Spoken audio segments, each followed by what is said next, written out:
भक्तीला सुरुवात करूया. आपण प्रार्थना करू. हे आमच्या स्वर्गातील सर्वसमर्थ थोर आणि पवित्र स्नेहाश परमेश्वरा, आमच्या राजांच्या राजा, आमच्या प्रभूंच्या प्रभू, आजची सर्व भक्ती, आराधना, प्रार्थना, गीत गायन, संदेश आम्ही देव बाप्पा तुझ्या हाती सोपवतो. प्रभूजी, तुझं गौरव तू करून घे आणि काही चुकल्यास तो आम्हाला क्षमा कर. प्रार्थना करतो देव बाप्पा की कोणती व्याधी तुझ्या तंबूजवळ येणार नाही. या तुझ्या वचनानुसार, स्तोत्र 91 मधील वचनानुसार देवबाप्पा तू आमचं संरक्षण कर.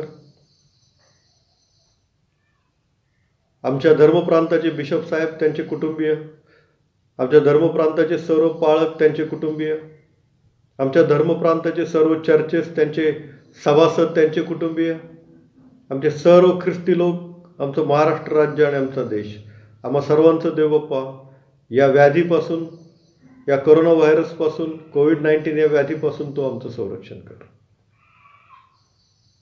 ही लहान प्रार्थना आमचा धन्य ताणणारा प्रभू श्री ख्रिस्त याच्याद्वारे मागतो नाही बापा, आमेन. आपण एक गीत गाऊन देवाची स्तुती करूया. गीत क्रमांक आहे 533. तू बोलाविले सेवा कराया. तू बोलाविले सेवा कराया, प्रभु आलो आनंदे, तरी विश्वासे तुझ जवळी, मज नित्य राहू दे. मज जोडी प्रभु तुझशी तव कृसा दावोनी, मज घे तव कुशीशी प्रभु घे ओढोनी. शेवटचं, तरी संपत्ती तव प्रीतीची इहलोकी कळेना, भरती तैशी सदानंदाची न मिळे स्वर्गाविना. मज जोडी प्रभु तुझशी तव कृसा दावोनी, मज घे तव कुशीशी प्रभु घे ओढोनी. संत मत्तयाने लिहिलेल्या शुभवर्तमानामध्ये 5व्या अध्याय शुभवर्तमान लिहिले आहे. त्याच्या पहिल्या ओळीपासून पवित्र शुभवर्तमानास प्रारंभ होतो. ईश्वराला गौरव असो. डोंगरावरील प्रवचन. तेव्हा त्या लोकसमुदायांना पाहून तो डोंगरावर चढला व तो खाली बसल्यावर त्याचे शिष्य त्याच्याजवळ आले. मग तो तोंड उघडून त्यांना शिकवू लागला. धन्यवाद. जे आत्म्याने दीन ते धन्य, कारण स्वर्गाचे राज्य त्यांचे आहे. जे शोक करीत आहेत ते धन्य, कारण त्यांचे सांत्वन करण्यात येईल. जे सौम्य ते धन्य, कारण ते पृथ्वीचे वतन भोगतील. जे नीतिमत्वाचे भुकेले व ताणलेले ते धन्य, कारण ते तृप्त होतील. जे दयाळू ते धन्य, कारण त्यांच्यावर दया होईल. जे अंतःकरणात शुद्ध ते धन्य, कारण ते देवाला पाहतील. जे शांती करणारे ते धन्य, कारण त्यांना देवाची मुले म्हणतील. नीतिमत्वाकरता ज्यांचा छळ झाला आहे ते धन्य, कारण स्वर्गाचे राज्य त्यांचे आहे. हे प्रभू श्री ख्रिस्ताचे शुभवर्तमान आहे. हे ख्रिस्ता तुझी स्तुती असो. आपण प्रार्थना करूया. सर्वसमर्थ थोर आणि पवित्र स्नेहाश परमेश्वरा, तू महान सेनाधीश परमेश्वर आहेस. आकाश व पृथ्वी यांचा अधिपती आहेस. तुझ वाचून अन्य कोणी देव नाही. देवबाप्पा, तूच काय तो सर्वस्वी या जगाचा मालक आणि चालक आहेस. सर्वसमर्थ देवबाप्पा, आज तुझ्या वचनाची फोड करत असताना, तुझ्या वचनावर चिंतन आणि मनन करत असताना प्रभूजी तू आम्हाबरोबर राहा. तुझं गौरव तू आम्हाद्वारे करून घे आणि काय चुकल्यास देवबाप्पा तू आम्हाला क्षमा कर. आमचा धन्यता आणणारा प्रभू श्री ख्रिस्त याच्याद्वारे मागतो नाही बापा, आमेन. आजच्या मननासाठी मत्तेकृत शुभवर्तमान याचा 5वा अध्याय आणि 5वं वचन आपण घेतलेलं आहे. जे सौम्य ते धन्य, कारण ते पृथ्वीचे वतन भोगतील. जे सौम्य ते धन्य, कारण ते पृथ्वीचे वतन भोगतील. देवाची स्तुती असो. आपण पवित्र आत्म्याद्वारे निष्पन्न होणारी फळं यावर गेल्या काही दिवसांपासून चिंतन आणि मनन करत आहोत. गलतीकरास पत्र 5वा अध्याय आणि 22 आणि 23 या वचनामध्ये पवित्र आत्म्याद्वारे निष्पन्न होणारी फळं दिली आहेत. ती ही आहेत. पवित्र आत्म्याद्वारे निष्पन्न होणारी फळं: प्रीती, आनंद, शांती, सहनशीलता, ममता, चांगुलपणा, सौम्यता, विश्वास आणि इंद्रिय दमन. ही ती फळं आहेत. 9 फळं आहेत. आणि यामध्ये आज आपण सौम्यता या पवित्र आत्म्याच्या फळाचा विचार करणार आहोत. आणि प्रभू श्री ख्रिस्त मत्ते 5वा अध्याय 5व्या वचनामध्ये शिकवतो की जे सौम्य ते धन्य, कारण ते पृथ्वीचे वतन भोगतील. सौम्य असणं म्हणजे काय? सौम्य असणे म्हणजे राग, क्रोध, द्वेष, मत्सर यापासून दूर असणे. सौम्य असणे म्हणजे काय? राग, क्रोध, द्वेष, मत्सर यापासून आपण काय असतो? दूर असतो. इतरांच्या काही चुका झाल्या, दोष झाले, काही अपराध झाले तर आपण ते माफ करतो, क्षमा करतो आणि सोडून देतो. त्याच्यावर अधिक विचार करत नाही आणि दुसरीकडे कुठे त्या चुकीची किंवा त्या व्यक्तीची निंदा नालस्ती करत बसत नाही. याला सौम्य असं म्हणतात. राग, क्रोध, द्वेष, मत्सर यापासून दूर राहणे आणि जर कुणाची काही चूक झाली आपल्या बाबतीत तर त्याला क्षमा करणे, त्याला माफ करणे आणि त्याची निंदा नालस्ती दुसरीकडे कुठे न करणे. या गोष्टी म्हणजे आपल्यामध्ये सौम्यता आहे.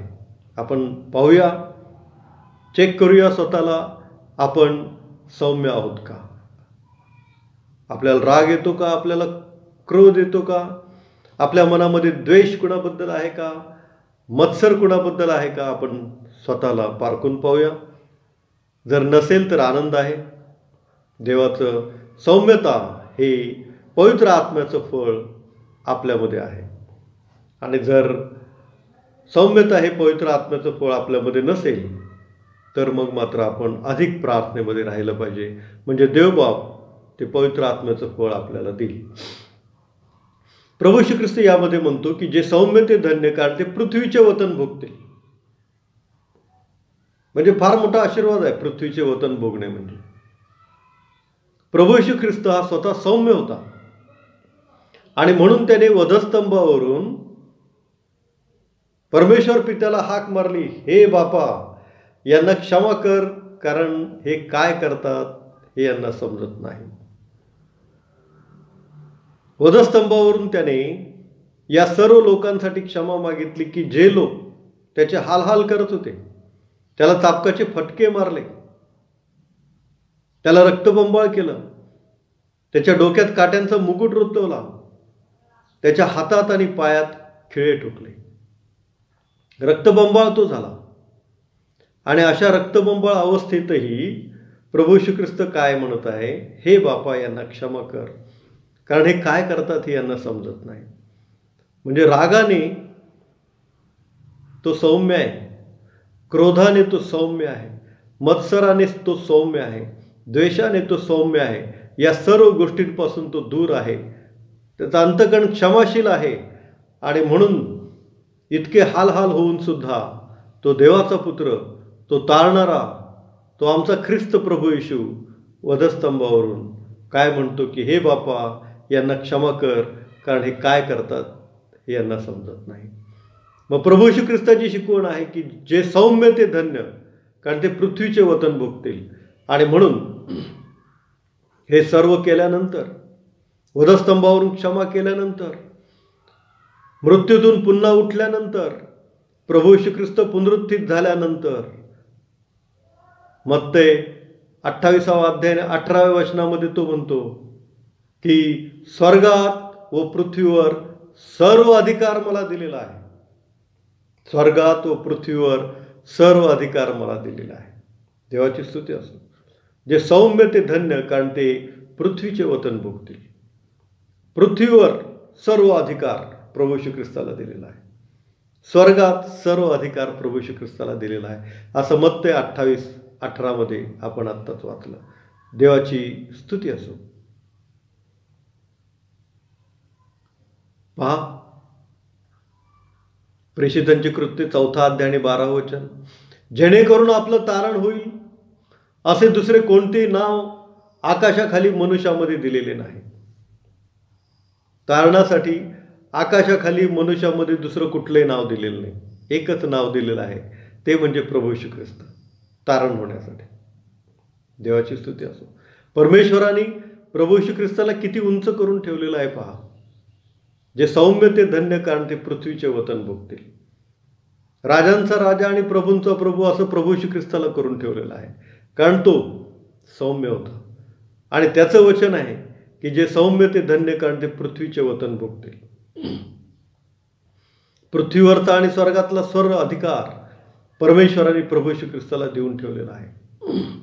फिलिप्पीकरास पत्र 2 अध्याय 10 आणि 11 वचनामध्ये असं लिहिलेलं आहे की यात हेतू हा की स्वर्गात, पृथ्वीवर, पृथ्वीखाली प्रत्येक गुडघा येशूच्या नावाने टेकला जावा आणि देवपित्याच्या गौरवासाठी प्रत्येक जिभेने येशू ख्रिस्त हा प्रभू आहे असे कबूल करावे. स्वर्गात व पृथ्वीवर प्रत्येक गुडघा प्रभू येशूच्या नावाने टेकला जावा आणि देवपित्याच्या गौरवासाठी येशू हा प्रभू आहे असे प्रत्येक जिभेने कबूल करावे. हे होईल. प्रत्येक गुडघा प्रभू श्री ख्रिस्ताच्या नावाने टेकला जाईल आणि प्रत्येक जीभ येशू हा ख्रिस्त प्रभू आहे हे कबूल करेल. आमेन. प्रभू येशू असंच होऊ दे. देवाची स्तुती असो. परमेश्वराने त्याला सर्वोच्च स्थान दिलेलं आहे. आपल्या स्थानाच्या उजवीकडचं म्हणजे अत्यंत महत्वाचं असं स्थान परमेश्वराने प्रभू श्री ख्रिस्ताला दिलेलं आहे. स्वर्गात आणि पृथ्वीवर सर्व अधिकार परमेश्वराने प्रभू श्री ख्रिस्ताला दिलेले आहेत. आकाशाखाली दुसरं कुठलंही नाव तारण्यासाठी प्रभू श्री ख्रिस्ता व्यतिरिक्त देण्यात आलेलं नाही. याचं कारण प्रभू श्री ख्रिस्त सौम्य होता. त्याचं वचन आहे जे सौम्य ते धन्य, कारण ते पृथ्वीचे वतन भोगतील. आणि सर्व अधिकार पृथ्वीवरचे आणि स्वर्गातले परमेश्वराने प्रभू श्री ख्रिस्ताला दिलेले आहेत. देवाची स्तुती असो. जो रागाने, द्वेषाने, मत्सराने, क्रोधाने सौम्य आहे त्याला परमेश्वर आशीर्वाद देतो. ज्याच्याकडे सौम्यता हे पवित्र आत्म्याचं फळ आहे त्याला परमेश्वर आशीर्वाद देतो. त्याला परमेश्वर उंच करतो. देवाची स्तुती असो. दुसरं उदाहरण आपण पाहूया. याकोबाचा पुत्र योसेफ, याला त्याच्याच भावांनी द्वेष केला, मत्सर केला,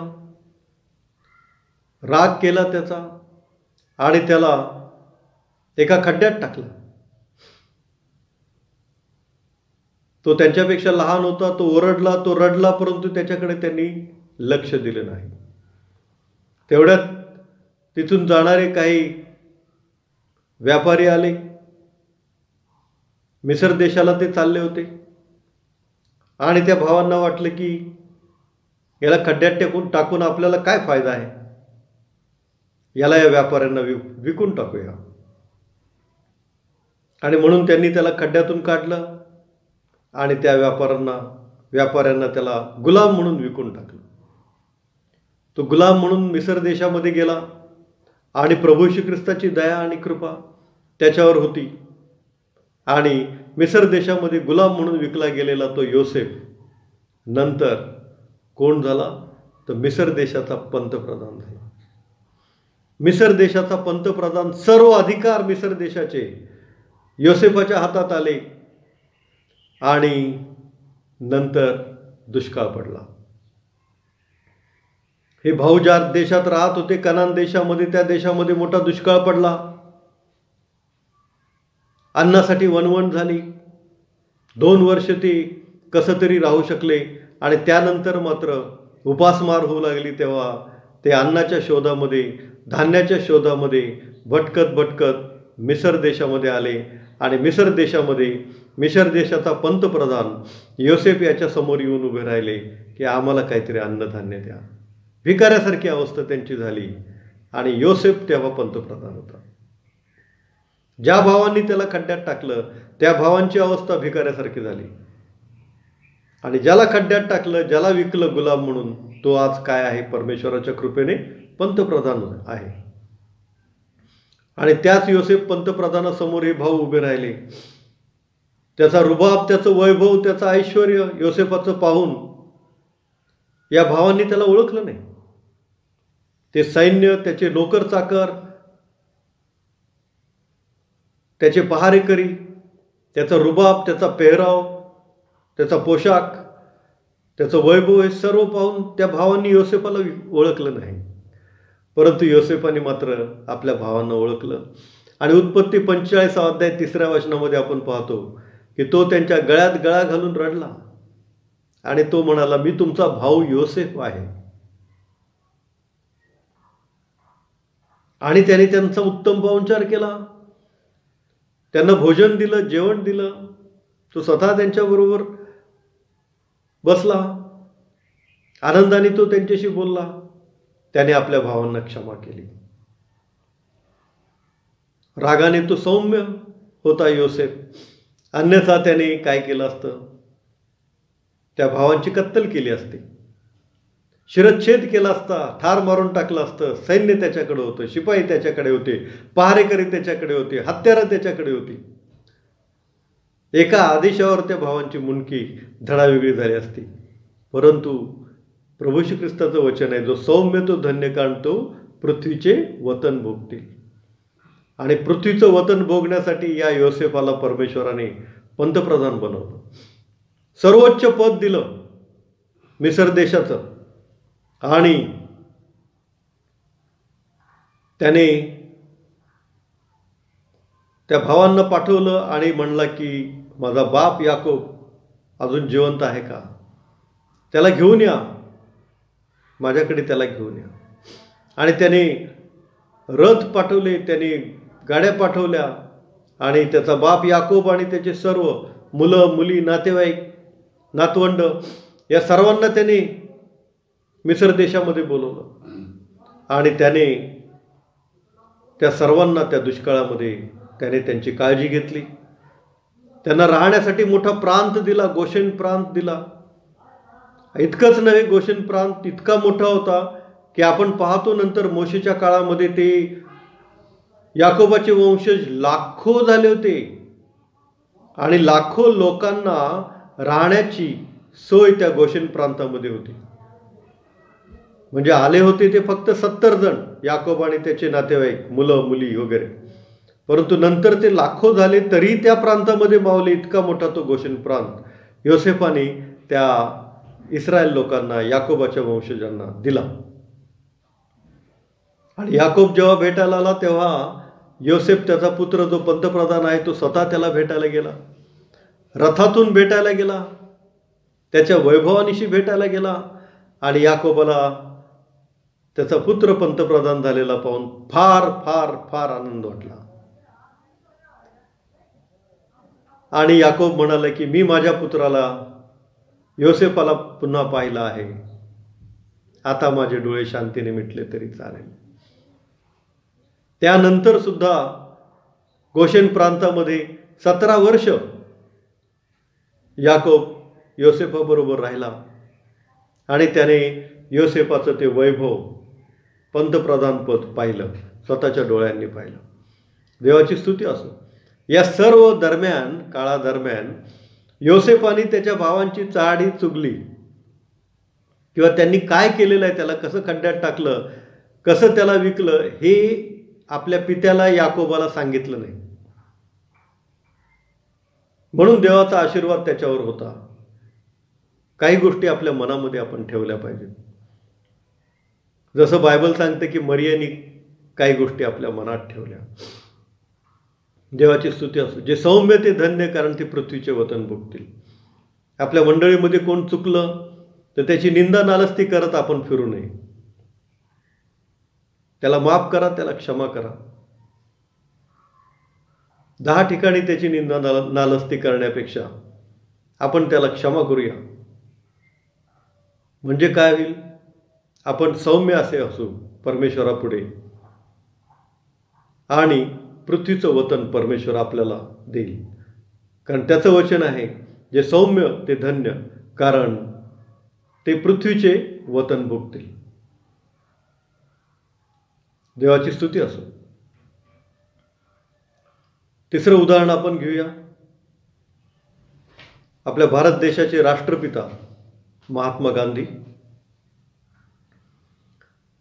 1893 साली साऊथ आफ्रिकेमध्ये ते ट्रेननी प्रवास करत होते. ते स्वतः बॅरिस्टर होते, सूट बूट टाय मध्ये ते होते, आणि त्यांनी फर्स्ट क्लासचं तिकीट पण काढलं होतं. आणि ट्रेननी साऊथ आफ्रिकेमध्ये ते बॅरिस्टर वकिलीच्या कामासाठी साऊथ आफ्रिकेमध्ये ते गेले होते.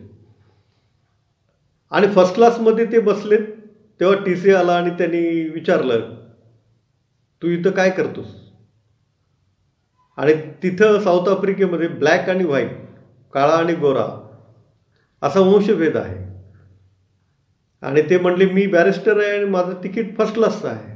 ते म्हणले, तू काळा आहेस, यू आर ब्लॅक पर्सन, आणि तू मागे जाऊन बस. तर गांधीजी काय ऐकायला तयार नव्हते, कारण मी ते बोलले, माझ्याकडे फर्स्ट क्लासचं तिकीट आहे आणि मी बॅरिस्टर आहे आणि मी इथं वकिलीच्या कामासाठी आलेलो आहे. नाही बोलले, तू ब्लॅक आहेस आणि तुला मागे जावं लागेल. महात्मा गांधी ऐकत नव्हते, म्हणून स्टेशन आल्यानंतर त्या TCने आणि पोलिसांनी त्यांची बॅग बाहेर फेकली आणि त्यांना धक्का मारून ट्रेनच्या खाली ढकललं, म्हणजे स्टेशनवर ढकललं. आणि मग महात्मा गांधी त्या ट्रेनमधून उतरले गेले, ढकलले गेले, आणि त्या स्टेशनवर ते रात्रीच्या वेळी एकटेच होते. त्यांनी त्यांची बॅग उचलली आणि नंतर त्यांना ते एका ख्रिस्ती कुटुंबाच्या सानिध्यात आले. आणि त्या ख्रिस्ती कुटुंबाकडे त्यांनी मत्तईकृत शुभवर्तमान वाचलं, नवा करार वाचला, आणि त्यांच्यावर या शिकवणीचा, प्रभू श्री ख्रिस्ताच्या शिकवणीचा फार परिणाम झाला. डोंगरावरचं प्रवचन जे आहे प्रभू श्री ख्रिस्ताचं, मत्तईकृत शुभवर्तमान अध्याय 5, 6, 7 यांचा त्यांच्या मनावर फार मोठा परिणाम झाला. हे जे वाक्य आहे, जे सौम्य ते धन्य, कारण ते पृथ्वीचे वतन भोगतील, या वाक्याचा पण त्यांच्या मनावर फार परिणाम झाला. आणि त्यांना ही प्रभू श्री ख्रिस्ताची शिकवण पटली. आणि जेव्हा ते 1915 मध्ये पुन्हा भारतात आले, तेव्हा ते अतिशय बदललेली व्यक्ती होती महात्मा गांधी. त्यांनी प्रभू श्री ख्रिस्ताची शिकवण म्हणजे क्षमा, अहिंसा या शिकवणीचं पालन ते करू लागले होते. राग, द्वेष, मत्सर यापासून दूर राहायचं, सौम्य राहायचं, क्षमा करायची, शांतीने राहायचं, अहिंसेच्या मार्गाने चालायचं. ही जी प्रभू श्री ख्रिस्ताची शिकवण आहे ती त्यांनी आचरणात आणायला सुरुवात केली. आणि त्यांना माहिती होतं की ब्रिटिशांशी लढणं शक्य नाही, शक्यच नाही. कारण आपल्याकडे तलवारी होत्या तर त्यांच्याकडे गन्स होत्या, बंदुका होत्या, पिस्तुलं होती. आपल्याकडे फक्त काठ्या आणि लाट्या होत्या तर त्यांच्याकडे तोफा होत्या, तोफ गोळे होते. ब्रिटिशांशी युद्ध करणं शक्य नाही हे त्यांनी ओळखलं. प्रभू श्री ख्रिस्ताचा जो मार्ग आहे, शांती, अहिंसा, या मार्गाने आपण गेलो तर आपण जिंकू, हे त्यांनी ओळखलं. आणि ते काय म्हणतात त्यांच्या एका साहित्यामध्ये, sermon on mount by lord Jesus Christ went straight into my heart. Sermon on mount by lord Jesus Christ went straight into my heart. प्रभू श्री ख्रिस्ताचं डोंगरावरचं प्रवचन स्ट्रेट माझ्या हृदयात त्यांनी कार्य केलं, आणि माझ्या हृदयावर प्रभू श्री ख्रिस्ताच्या डोंगरावरच्या प्रवचनाचा फार मोठा इफेक्ट झाला, परिणाम झाला, पगडा बसला. कारण डोंगरावरचं प्रवचन प्रभू श्री ख्रिस्ताचं फार मोठं फेमस प्रवचन आहे. जे शांती करणार ते धन्य, कारण त्यांना देवाची मुले म्हणतील. जे अंतःकरणात शुद्ध ते धन्य, कारण स्वर्गाचं राज्य त्यांचं आहे. जे सौम्य ते धन्य, कारण ते पृथ्वीचे वतन भोगतील. या डोंगरावरच्या प्रवचनाचा गांधीजींच्या मनावर फार मोठा परिणाम झाला आणि त्यामुळं त्यांनी शांती आणि अहिंसा ही शिकवण घेतली, प्रभू श्री ख्रिस्ताची शिकवण घेतली. एक पत्र त्यांनी लिहिलेलं आहे. 6 एप्रिल 1926 रोजी मिल्टन यांना, अमेरिकेचे जे मिल्टन होते त्यांना त्यांनी पत्र लिहिलेलं आहे. हे पत्र फेमस आहे. आपल्याला गुगल सर्च केलं तर त्या पत्राचा तुम्हाला मिळेल.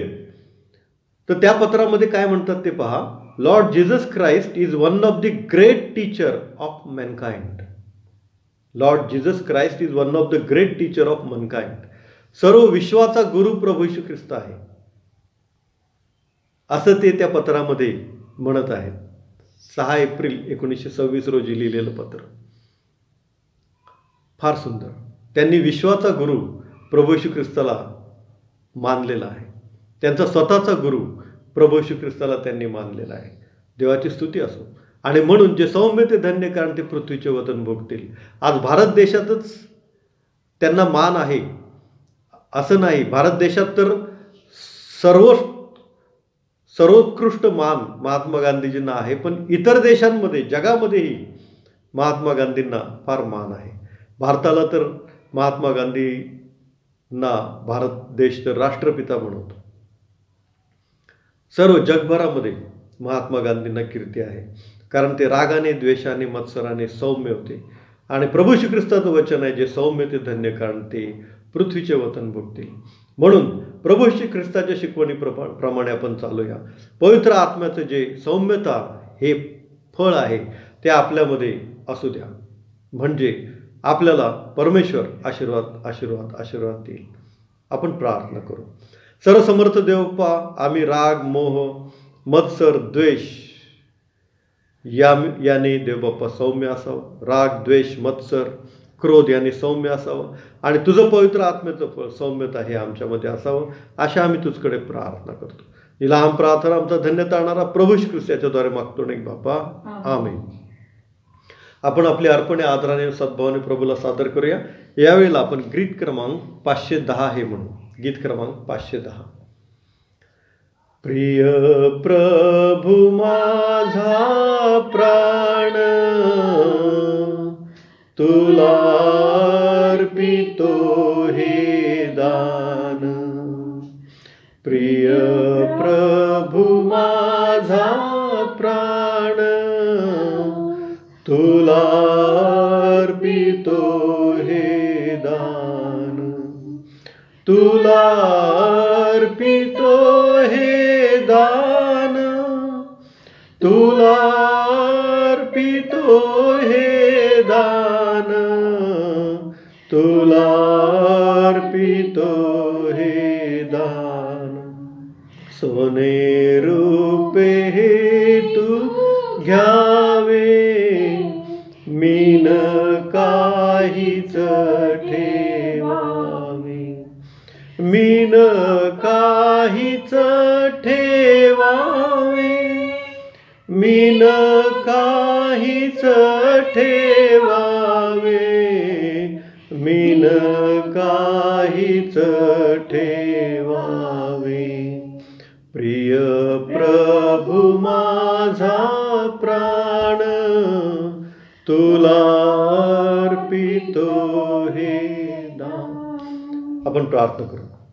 सर्वसमर्थ देवपा, हे दान तुझ्या वेदी पुढे आणत असताना प्रभू तो आमच्या सर्व पापांच्या अन्यांच्या अपराधांची क्षमा कर आणि देवपा या दानाचा स्वीकार कर. देवराज्याच्या वाढीसाठी, गोरगरीब, अनाथ, विधवा, पोरकी यांच्यासाठी याचा उपयोग होते. आमचा धन्य तारणारा प्रभू श्री मागतो नाही बापा. आमेन. हे आमच्या स्वर्गातील बापा, तुझे नाम पवित्र मानले जाव, तुझे राज्य जसे स्वर्गात तसे पृथ्वीवर तुझ्या इच्छेप्रमाणे हो. आमचे रोजचे भाकर आज आम्हाला दे, आणि जसे आम्ही आमच्याकडे असून सोडले आहे तसेच तू आमच्याकडे आम्हाला सोड, आणि आम्हाला परीक्षेत नकोस तर आम्हाला वाटापासून सोडू, कारण की राज्य, सामर्थ्य आणि गौरव ही सर्व काळ तुझीच आहेत. आमेन. आपण आशीर्वाद घेऊया. आणि आता मेंढरांचा मान मिळतो जो परमेश्वर याची दया, आमचा तारणारा प्रभू श्री ख्रिस्त याची कृपा आणि पवित्र आत्म्याची सहभागिता तुम्हा सर्वांबरोबर आणि मजबरोबर आता आणि सदा सर्व काळ असो. आमेन. सुवंद्य देवा परात्पर स्तवा हो त्याला खाली वर, तो बाप पुत्र आत्मा जाण त्रैक्याला त्या अनंत मान. आमेन. प्रभूशीची शांती तुम्हा बरोबर असो. आमेन.